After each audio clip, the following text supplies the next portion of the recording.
C'est là-dessus que nous allons interroger Joachim Baba Milimono, actuel coordinateur de la cellule de communication de l'UFDG. Il est en direct. Bonjour, monsieur Milimono, bienvenue sur Film Dîner. Bonjour, Bakar. Bonjour. Merci. Bien. Merci d'avoir accepté notre invitation. Bassekou parlait de preuves. Vous avez brandi plusieurs accusations extrêmement graves ce week-end à la tribune de l'Assemblée générale de l'UFDG contre Ousmane Gawal Diallo.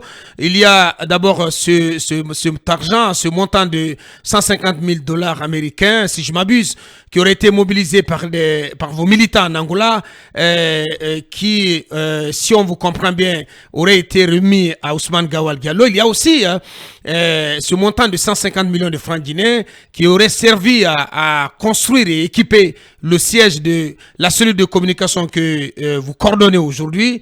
Quelles sont les preuves à votre disposition, Joachim Baba Milimono? D'abord, il faut apporter un éclairage. Je vous ai entendu dire tout à l'heure, l'UFDG agacé.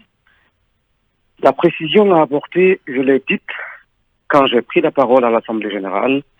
J'ai rappelé que la direction a interdit, ou plutôt demandé aux militants, et notamment à la cellule de communication, de ne pas répondre à Ousmane Gawal Diallo. Mais je n'ai pas défié les responsables, mais j'ai demandé cette autorisation qui me soit permis de dire à la direction et aux militants qu'on ne peut pas laisser Ousmane Gawal Diallo vouloir détruire l'UFDG, et même lorsque nous sommes convaincus qu'il ne pourra pas. Mais il faut quand même rappeler à lui-même et aux citoyens qui il est, parce que c'est important qu'on sache qu'il n'est pas aussi crédible qu'il le prétend. Vous dites qu'il n'est pas un modèle. À cela, évidemment, je le maintiens. Ce qui m'a amené à cela, c'est pour quelles raisons il n'est pas un modèle? La semaine dernière, nos responsables et nos militants de Vérékoré ont reçu une mission de M. Ousmane Gawal Diallo. Et le terme de référence, je l'ai dit, c'est autour de l'UFDG, de Cellou Dalein Diallo. Bon, vraiment quelqu'un que nous avons exclu du parti, qui pour nous ne représente que le passé, qui n'est pas à l'ordre du jour, ne peut pas amener une mission d'individus non connus au nom de notre organisation. Ouais. Cela pourrait aller même jusqu'à une plainte contre ces individus-là. Parce que personne ne peut, au nom d'une entité, aller mener une mission pendant que cette entité n'est pas informée. C'est quand même grave. Ouais. Maintenant, sur les montants que j'ai annoncés, je n'ai pas dit que 150 000 dollars ou 40 000 dollars, ça a constitué à construire le bureau de l'UFDG. Je dis que nous avons des détails sur la construction du bureau de l'UFDG. Ce n'est pas 150 000, c'est plutôt quelque chose de 400 000 dollars pour la construction du siège de l'UFDG qui a été mobilisé. 400 000 dollars. Je sais. Et celui-là qui a géré ses fonds au nom de la Fédération d'Angola, il ne vit pas ailleurs, il est là à Conakry. Bien. Comprenez? On sera très heureux de le recevoir demain mardi dans cette émission, s'il vous plaît. J'ai rappelé que la direction nationale a toujours interdit aux uns et aux autres d'aller dans ce sens. Il n'y a pas longtemps, un média ici devait avoir l'ancien fédéral du Gabon comme invité pour un déballage. Mais, encore une fois, la sagesse du président Cellou Dalein Diallo a toujours dominé, et parce que pour nous et pour le président, s'attaquer à un adversaire, ce n'est pas une sagesse, ça ne fait pas partie de la morale. Mais j'ai pris cette responsabilité de rappeler à Ousmane qu'il ne peut pas se permettre tout ce qu'il est en train de faire. Et parce qu'il est porte-parole du gouvernement, je l'ai dit la dernière fois sur votre antenne, et ce gouvernement-là, les engagements, Lincoln vient de rappeler mon propos sur ce passage, en ce qui concerne les engagements du gouvernement et du CNRD, qu'il ne soit pas rappelé à l'ordre. J'ai utilisé une figure que tout le monde pourrait comprendre. J'ai utilisé la figure du chien et de son maître. Lorsque le chien va au-delà de la concession de son maître pour commettre des morsures, son maître a des obligations vis-à-vis de ces personnes-là. Lorsqu'il ne le fait pas, lorsqu'il ne rappelle pas le chien, il ne se préoccupe pas de la santé des personnes que ce chien-là il attaque. Et ça voudrait simplement dire, Bakar, que vous qui en êtes le maître, vous êtes content que votre chien se comporte ainsi. Bien. Et par conséquent, les victimes se doivent de vous poursuivre. Bien. Georges, si on vous comprend bien, s'agissant de ces montants, vous voulez nous dire quoi exactement? Que en partie, ces montants ont été, une partie de ces montants a été détournée par Ousmane Gawal Diallo, puisque vous le présentez comme quelqu'un qui n'est pas un modèle. Je voudrais qu'ils viennent me démentir. Et quand je parle de preuves, je parle d'éléments que nous avons. Ce n'est pas une simple menace que je profère pour la presse. Vous voulez des exemples, mais vous en avez, Aboubakar, vous en disposez en tant que journaliste. Là. Vous savez qu'à chaque campagne électorale, tous les candidats, n'est-ce pas, ont autour d'eux une équipe digitale. Des journalistes qui les accompagnent dans tous leurs mouvements. Et dans notre cas, la tournée que le président a eue à l'intérieur, jusqu'à ce qu'il ait été empêché d'aller à Kankan à travers le blocage de Toukoulou. Et puis, notre programme a été modifié et il a remboursé chemin.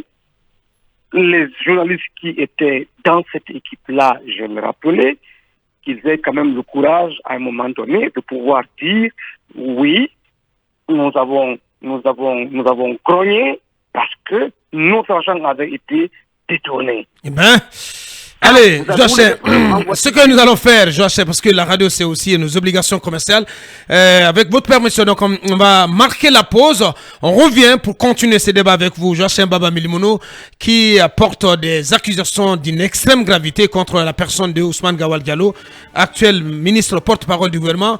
On poursuit ce débat dans quelques minutes seulement. De retour, Talibé Bari, sur nos antennes. Monsieur Milimono, on a suivi ces propos, ces accusations que vous avez portées contre Ousmane Gawal lors de l'Assemblée générale. Vous venez d'en remettre une couche encore. Est-ce que, et c'est là où la question justement se fait plus pertinente, est-ce que vous avez les preuves des accusations que vous portez contre Ousmane Gawal, puisque c'est quand même une personnalité de l'État guinéen dont vous exhumez un peu une partie du passé sombre si ces informations sont vérifiées? Vous savez, j'ai rappelé par le passé ici que nous ne sommes pas des gens qui sont habitués à des basses manœuvres ou à jeter l'opprobre sur nos compatriotes futiles des adversaires. Oui. Voyez-vous. Mais lorsque vous avez quelqu'un comme ça qui, de manière récurrente, quelqu'un comme ça, il faut le rappeler. Oui, il faut le rappeler. Il faut le rappeler à l'ordre. Il faut lui rappeler qui il est. Et il faut dire au peuple de Guinée que cette personne qui veut se faire passer pour, si vous voulez, un messie est loin d'être un modèle. Loin d'être un modèle. Et je dis que, eu égard à tout ce que nous savons de M. Ousmane Gawal Diallo, il ne mérite pas de représenter la République. Pas du tout.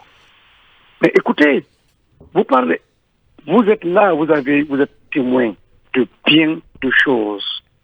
De combien de fois il a eu des démêlés avec gendarmerie, commissariat, tout et tout, pour des situations d'agressivité, de ci, de ça. Bon, je n'entre pas dans tout ça, c'est pas. Je dis encore que je tenais à lui rappeler qui il est, s'il ne s'en rappelle pas.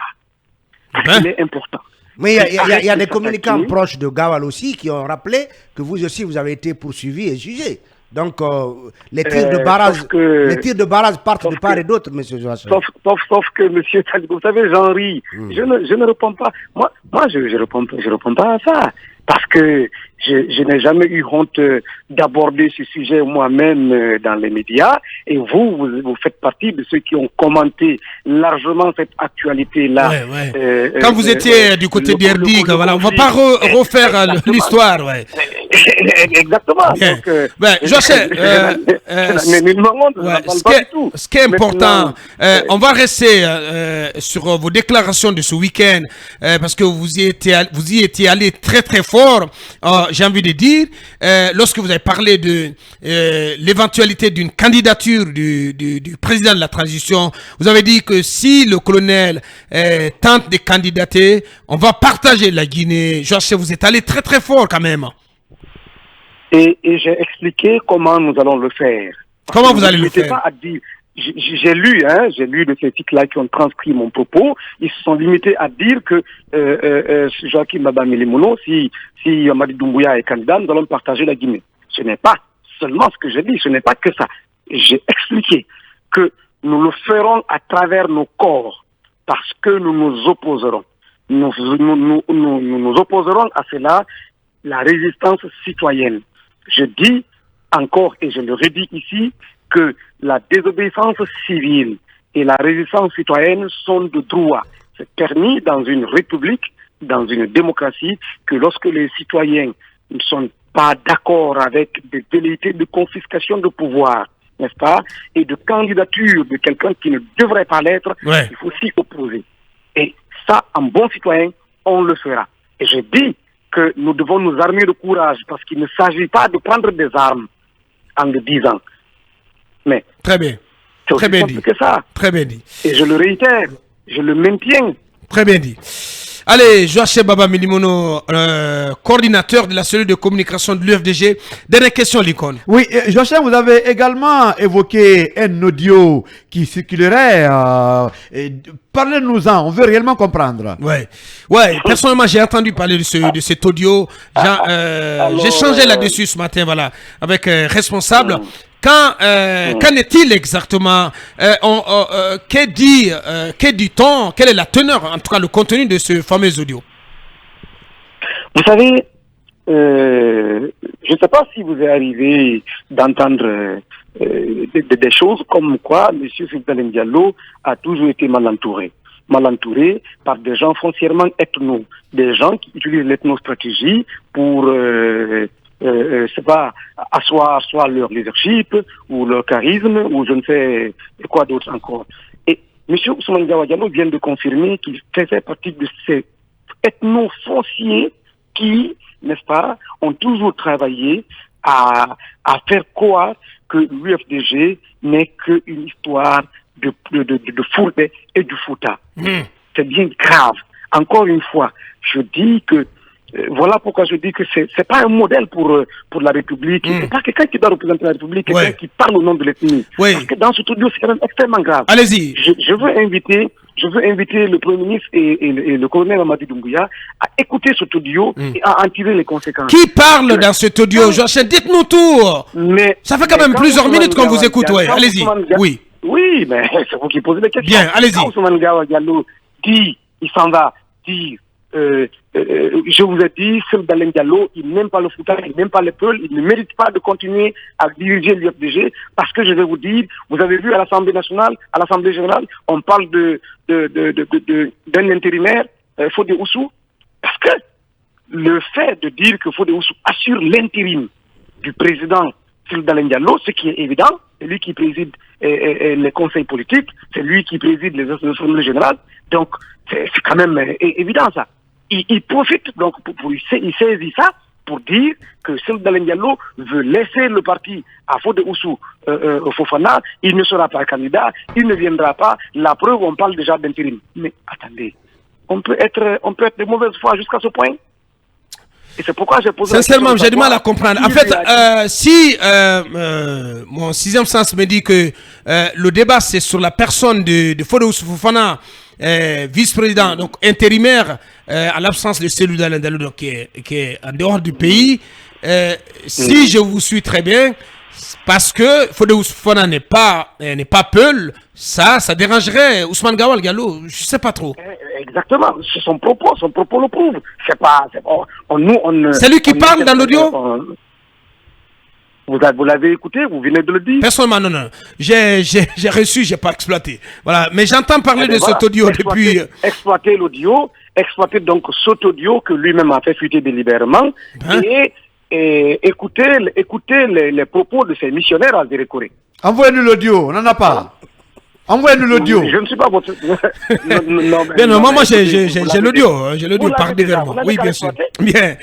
Allez, on entend dire que il y aurait une manœuvre de ce point de vue orchestrée depuis le palais par le colonel Mamadi Doumbia pour faire en sorte que l'UFDG soit aux mains des Mandingues, c'est ça? Même si on ne peut pas se permettre ce débat quand même. Je ne peux pas le dire avec certitude, mais une chose est claire, et je le dis de façon, je le dis avec beaucoup de certitude.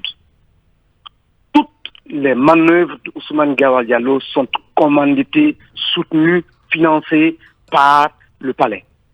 Eh bien, j'assume. Oui. Tu n'as pas les preuves, Joachim. Il n'y a pas. Mais écoutez, les preuves, vous les avez dans la charte de la transition, monsieur. Vous les avez dans la charte de la transition. Que dit la charte? Cette charte-là, de Abubakar, vous n'y étiez pas quand on l'écrivait. Nous n'étions pas. Ils l'ont écrit eux seuls, ils l'ont publié. Aujourd'hui, c'est elle qui gouverne le pays. Mais Ousmane Gawal mène pour certains son propre combat. Non, mais écoutez, oui, mais que dit concrètement la charte, Joachim? Attendez quand même. Oui, non, la charte interdit quoi? Non, attendez. La charte interdit aux membres du CNRD, aux membres du gouvernement d'être candidats aux élections nationales. Donc aux élections qui vont sanctionner la transition. Mais est-ce que la charte interdit à un membre du gouvernement d'être candidat ou de compétir pour la présidence d'un parti politique? Non mais c'est sérieusement, Ousmane. Non, je pose une question, Joachim. Je pose une question toute simple. Je comprends. Non mais Ousmane Gawal, pour l'instant, il n'a pas dit qu'il sera candidat à une élection qui va sanctionner. Mais attendez quand même, il s'est déclaré candidat pour prendre la tête de l'UFDG. Est-ce cela veut dire pour autant qu'il veut être candidat à l'élection présidentielle? Il ne l'a pas dit pour l'instant. J'entends bien. Mais encore une fois, allons à l'essentiel. Oui. Un parti politique, c'est pourquoi? Un parti politique, c'est une association politique. Tout comme l'association des ressortissants de Bouliwel, de Teluel, de Kissidougou, de tout, on est d'accord. La seule différence, c'est que cette association-là, elle a un caractère politique et un objectif principal, c'est la conquête et l'exercice du pouvoir. Si vous enlevez à un parti politique l'objectif de conquête et d'exercice du pouvoir, il devient une ONG purement et simplement. C'est aussi simple que ça. Si Ousmane Gawal Diallo veut être à la tête d'une organisation qui ne conquiert pas le pouvoir, eh bien, écoutez, il n'a qu'à être à la tête de l'association des ressortissants de Gawal. C'est aussi simple que ça. Bien. J'espère qu'on s'est fait largement comprendre à travers votre intervention. Joachim Baba Milimono, coordinateur de la cellule de communication de l'UFDG. Il ne reste plus qu'à vous dire merci, mon cher Milimono. Merci d'avoir accepté encore une fois notre invitation. Je vous remercie et bonne suite d'émission. Bien. Allez, Mirador, continue, Babin.